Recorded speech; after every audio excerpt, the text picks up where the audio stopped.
Umeelewa? Kwa hivyo kwenye biashara kwanza hakuna easy success. Hii biashara ni step by step process. Ni kama kupanda ngazi, hakuna lift. Hiyo lazima tujue, la kwanza.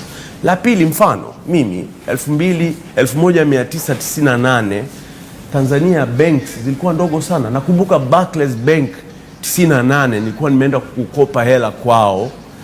Maximum walikuwa wananikopesha ilikuwa ni milioni 800. Sasa kwa fikra zangu milioni 800 ilikuwa hela ndogo sana. Kwa sasa mimi nimetafuta namna, nimeenda kwenye mabenki za Afrika Kusini.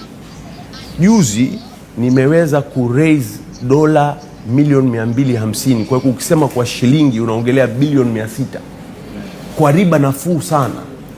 Kwa hivyo ndio najua kwamba kuna changamoto kubwa ya vijana kutokuwa na capital, na mimi kama mimi nataka nianzishe microfinance bank, yani tuweze kutoa mikopo midogo midogo kwa riba nafuu kwa